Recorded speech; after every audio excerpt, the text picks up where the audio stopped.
Hablemos del estallido. Sí, porque quedan, como decimos, pocos días para que se cumplan estos 5 años del llamado estallido social y los distintos sectores políticos se enlistan para conmemorar esta fecha. Mientras que en el oficialismo buscan un tono cauteloso. Hay que recordar que el Partido Comunista, por ejemplo, anunció que no va a hacer ninguna ceremonia. Usted lo habría imaginado, pensado, lo habría previsto, que el Partido Comunista a los 5 años, que si normalmente los 5 años es una fecha simbólica, diga no vamos a hacer nada. Están muy cautelosos, considerando la cuenta regresiva de cara a las elecciones. Ese es el problema, que hay elecciones y por lo tanto que la aguja no se mueva, no vamos a cometer ningún error. Mientras tanto, la moneda, o sea, el gobierno, calificó como errada la idea de reducir la movilización a solo hechos de violencia. Y en la derecha dijeron que estamos peor que hace 5 años. Se instaron al Ejecutivo a realizar una autocrítica por los indultos y las pensiones de gracia de las personas afectadas en esos días del estallido. De hecho, llamaron a derogar esos beneficios. Daniela Ruiz-Tagle está en La Moneda, nos cuenta más. Hola Daniela, buenos días. Buenos días. Muy buenos días. 2 procesos constituyentes fallidos, 5 años ya han transcurrido desde el denominado estallido social. Ha pasado mucha agua bajo el puente y las distintas posturas han ido cambiando. Estamos hablando de posturas principalmente del actual oficialismo, que en ese entonces era oposición, que en ese entonces hablaba de desobediencia civil, algunas voces de ellos, que en ese entonces en el Congreso Nacional impulsaban acusaciones constitucionales a propósito de violaciones, ¿no es cierto?, a los derechos humanos, entre otros aspectos. Lo cierto es que el día de hoy ya hay otras lecturas que han realizado desde estos sectores, principalmente, por ejemplo, el Partido Comunista, el Frente Amplio, que este año, en estos 5 años, han buscado dar un matiz distinto a el denominado estallido social. Cuando finalmente el día de hoy se refieren a lo anterior. Nuestro sector ha hecho muchas autocríticas sobre declaraciones, sobre un momento que fue álgido, muy tenso, de violencia, de denuncias por posibles violaciones a los derechos humanos, y sobre eso hemos hablado bastante. Dijo ayer en su vocería oficial la ministra secretaria general de Gobierno, Camila Vallejo. Y continuó señalando que lo que falta hoy día es hablar más sobre las tareas que tenemos pendientes. Ese es el tono que ha adoptado el Palacio de la Moneda, a puertas además de las elecciones municipales, que desde la Moneda observan desde cerca, observan con mucha atención el proceso que se lleva adelante y, por supuesto, van a estar observando con mucha atención los resultados. Por medio de una columna enviada al diario La Tercera, la ministra Vallejo tituló 5 años después, no podemos tapar el sol con un dedo. Ella entregó el diagnóstico de la administración del presidente Gabriel Boric. En ese sentido, la portavoz de Palacio enfatizó en el profundo malestar de la ciudadanía sobre las condiciones de vida del país, que en ese entonces fue plasmado por medio de estas movilizaciones, las cuales, a su juicio, aún persisten. Aseguró que es una señal errónea e irresponsable quedarse solamente con los hechos de violencia que existieron en el contexto de las movilizaciones.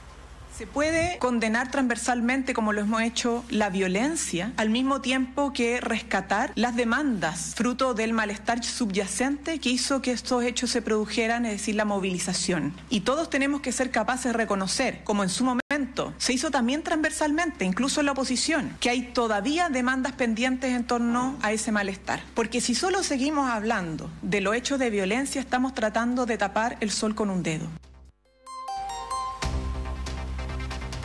De esta manera, el gobierno adoptó su bajada comunicacional, emplazar a la oposición también.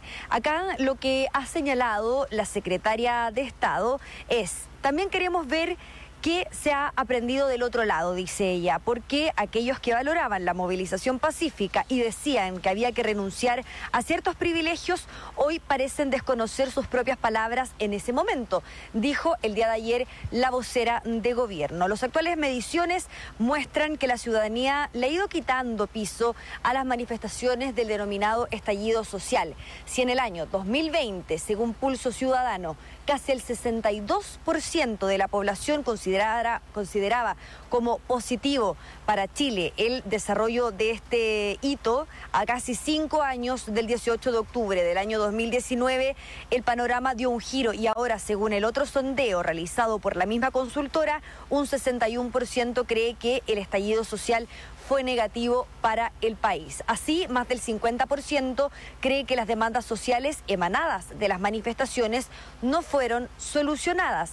Entre las demandas sociales que no se han solucionado, indican desde esta consultora, se habla de las pensiones de los jubilados, el control de la delincuencia y el costo de la salud, mientras que el 36,3% considera que el estallido social fue una mezcla entre demandas sociales legítimas y actos de delincuencia. Además, habrían otros efectos percibidos por la población en vinculación con la revuelta popular, la denominada revuelta, como el aumento de la delincuencia por parte de la mitad de los consultados, como también en menor medida el inicio del estancamiento del país y en una mayor polarización de la sociedad. De todas formas, el diagnóstico que realizó el Ejecutivo encontró respaldo en el oficialismo. Escuchemos al senador y presidente del Partido por la Democracia, Jaime Quintana.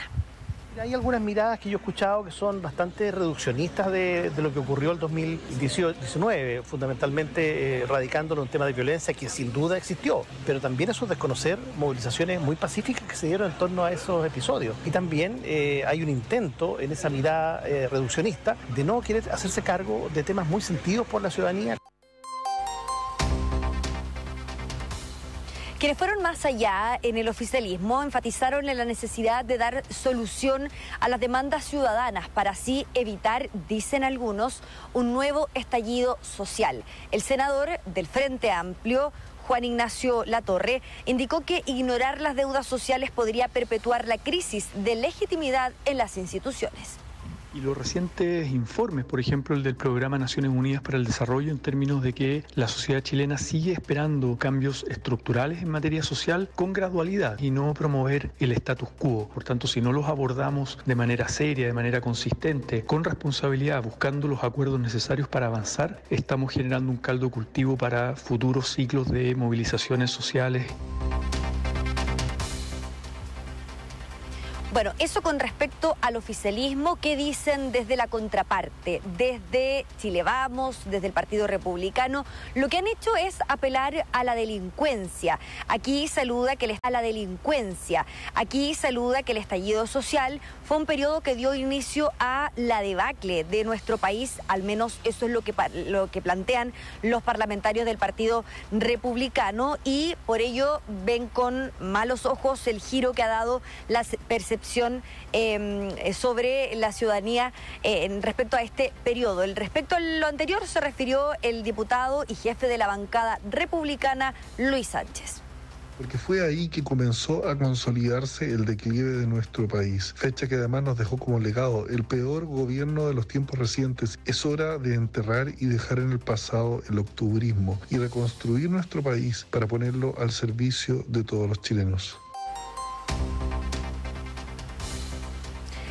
La mañana de este lunes llegó acá Chile Vamos. Llegaron los dirigentes de Chile Vamos a entregar una carta al presidente de la República, Gabriel Boric, para que éste entregue señales en relación a condenar la violencia que se registró, dicen ellos, en el denominado estallido social. En esta carta, en esta misiva, solicitan que el presidente deje sin efectos los indultos otorgados para los denominados presos del estallido, así como también las pensiones de gracia. Sobre lo anterior se refirió el diputado y secretario general de la Unión Demócrata Independiente, Juan Antonio Coloma, quien dijo que la responsabilidad la tiene la actual administración en base a los cambios que comprometieron para llegar a la moneda. Aquí la responsabilidad la tiene el gobierno. Es por ellos que no hemos logrado sacar una ley de pensiones por su obsesión ideológica con meterle mano al 6%. Todas las leyes en materia de seguridad las hemos aprobado, la gran mayoría con el voto en contra del Frente Amplio y del Partido Comunista. El aumento de las listas de espera se debe a la pésima gestión en materia de salud. Aquí la pregunta es, ¿qué ha hecho un gobierno que llegó bajo las promesas de realizar cambios que tiene a nuestro país hoy día en peores condiciones que cuando lo recibió? Sobre este tema conversamos con el director ejecutivo del Instituto República y analista político José Francisco Lagos, quien planteó que en el mundo político se hace necesaria una reflexión más profunda y autocrítica sobre las lecciones aprendidas de este periodo. Lo que hoy día vemos es una falta de interpretación adecuada de los hechos que ocurrieron, porque la respuesta que dio la política finalmente fue solo la salida constitucional y hubo varias cosas que quedaron en el tintero, especialmente fomentadas y potenciadas por lo que ocurrió después con la pandemia. Pero hay varias preguntas que todavía quedan por resolver, por ejemplo, el rol que tuvo la violencia para acelerar los procesos políticos. ¿Qué piensan en el Palacio de la Moneda? Existe una autoevaluación entre las autoridades de gobierno que en ese momento eran oposición. Ayer le consultamos respecto a esto a la vocera Camila Vallejo en esta vocería semanal. Se le preguntó respecto a la alusión que hizo ella en su momento sobre un presunto centro de torturas en la estación Metro Baquedano. La ministra Vallejo aseguró que en el sector se han hecho muchas autocríticas sobre declaraciones sobre un momento que fue muy tenso, de violencia. Agregó que lo que falta hoy es hablar más sobre las tareas que están aún pendientes en torno a las demandas de la ciudadanía. De todas formas, en La Moneda han sido claros en que nadie está por un nuevo estallido, señalando que aquello es algo que esperan que no se repita en la línea del álgido momento que significó. En materia de conmemoración, ustedes lo decían, ya sabemos que el oficialismo no va a realizar actos masivos en relación a esto, tampoco el Palacio de la Moneda, aunque sí se espera que este tema sea o lo aluda, ¿no es cierto?, el presidente o algún ministro el día viernes 18 de octubre. Mira, Daniela, se ha escrito sobre el estallido un montón. Teorizado. En fin. Libros, claro. Sociólogos, antropólogos sociales y todo este tipo de personas, analistas, obviamente. Pero la verdad es que el país está dividido y por lo tanto las divisiones son enormes además, porque pueden ser divisiones pequeñas, no, pero aquí hay un abismo y el país está muy polarizado con respecto a esto. Uno podría decir varias cosas rápidamente. Uno, parece que la gente cambió y mucha de la gente que antes quería cambios ahora no los quiere tanto, según las encuestas. Y por lo tanto el apoyo a las demandas del 18 de octubre del 2019 ya no es tan fuerte. Dos, que si quisieran hacer los cambios se necesitan siempre recursos y hoy día hay menos recursos que el año 2019, así que también hay una limitación presupuestaria gigantesca para hacer esos cambios. Y todos sabemos los límites en el presupuesto que hay en estos instantes en el país y cómo están las arcas fiscales. Lo tercero es que todos lo están mirando porque hay elecciones ahora, si hay elecciones en unos días más.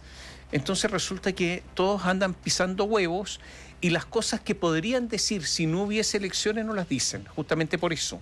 Entonces también, como comentábamos aquí, una especie de camuflaje, ¿no? No voy a decir qué es lo conveniente, no van a decir lo que piensan. Entonces siempre con este cuidado. Y por último, si la oposición uno podría pensar, bueno, la oposición va a tener réditos con este 5º aniversario y el gobierno va a decir cosas que está todavía de acuerdo y la gente no está tan de acuerdo, entonces podría haber acumulado cierta ganancia la oposición. No lo va a hacer porque la oposición está terriblemente debilitada por el caso Audio, caso Hermosilla, caso Chadwick, caso muy debilitada. Y por lo tanto aquí yo diría empate. Nadie gana nada y están todos en una situación de pérdida en estos instantes. El problema es que sabemos qué es lo que piensan, porque lo han dicho. Lo dijeron al primer aniversario, lo dijeron en el último aniversario. Sabemos lo que piensan, de lado y lado. Yo me pregunto si es que fuera de todo esto, de estas reflexiones que se hacen, estudios, en fin, hay un autoanálisis de los políticos en relación a su responsabilidad en lo polarizado que está el país y lo imposible que es avanzar en las demandas sociales de ese estallido social. Han pasado 5 años y la reforma previsional sigue ahí. Han pasado 5 años y hubo 2 procesos constitucionales y la Constitución sigue ahí, la Constitución de 1980, ¿no?, con los cambios que tuvo, etcétera, pero es la misma que se quería cambiar. Entonces, es más difícil avanzar ahora. Por otro lado, después del estallido vino la pandemia, ¿no? Obviamente eso tiene efectos en nuestra economía. Es más difícil conseguir lo que podíamos conseguir en esa época porque ahora tampoco hay plata. no hay dinero, en fin. Entonces, yo echo de menos, más allá del, oye, ustedes están solamente aludiendo a la violencia, no es que ustedes también valoren la violencia, más allá de eso, la responsabilidad política de los políticos en extremar las posiciones y llevar a la ciudadanía a la realidad en la que estamos. Ahora, es que no podemos avanzar en nada, porque todo parece que son dos países distintos los que propone cada una de las coaliciones políticas. Es que son dos países distintos. Y no vamos a llegar a un acuerdo. Es que son dos países distintos. Sí, el país se dividió absolutamente. Esto Pero mira, ¿qué ha pasado en educación? En los procesos constituyentes. Sí, Dani, perdón, es que te escuchamos muy bajito. Sí. Sí, les decía que esto se había reflejado también en los procesos constituyentes. Sí. El primer proceso constituyente, cuando la izquierda independiente, ¿no es cierto?, llegó al poder, fue mayoría, consumió a la minoría, que era la derecha, y esto finalmente impidió que llegaran a acuerdos. Eso mismo pasó cuando el Partido Republicano fue mayoría, ¿no es cierto?, en el segundo proceso constituyente. Esto se vio reflejado en los dos procesos que finalmente fueron rechazados. Entonces, son temas que se vieron reflejados como sociedad, ¿no es cierto?, en los dos procesos constituyentes y que llegaron a nada. Mira, también está el tema de la seguridad. La seguridad que ha pasado a ser la primera prioridad, tapa todo, ¿no? Es una especie de alfombra donde todo se va tapando debajo, porque evidentemente que si una persona sale de la calle y corre peligro, es su primera preocupación. Entonces también está ese punto. Pero yo me hago una pregunta, ¿qué ha pasado en educación? Más allá del cambio del CAE, ¿ha mejorado la calidad de la educación? ¿Ese cambio del CAE mejora la calidad de la educación? ¿Hay algo sobre eso? Entonces también yo creo que hay mucho. ¿Qué pasa en la salud? Las listas de espera. Los hospitales, ¿cómo va a ser posible que los hospitales estén implorando para llegar a fin de año porque se les acabó la plata y están suspendiendo cirugía? Algo pasa, ¿no? Ya, estamos atentos contigo y contacto permanente con el Palacio de la Moneda, Daniela. Sí, nosotros también atentos, ojo, que hoy día no vamos a ver mucho movimiento acá en el Palacio de la Moneda, porque varios ministros, casi todos están en terreno, desplegados a nivel regional. Así que, por supuesto, atentos a todo, pero solo como dato. Gracias, Dani.